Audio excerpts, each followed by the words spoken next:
This part of your house decides whether you'll have problems later. This plumbing is being installed in the slab foundation before concrete ever gets poured.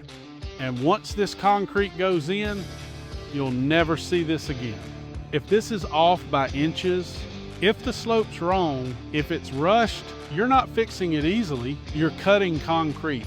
You're tearing up floors and everybody's blaming somebody else. Here's where the arguments start. Some builders rush this. Some plumbers eyeball it. Some people say concrete will hold it.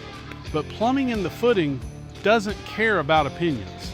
It only cares about slope, protection, and alignment. That's why we slow this phase down. We check elevations, we check protection. We coordinate before concrete ever shows up, because once this gets buried, mistakes get expensive and quiet problems turn loud later.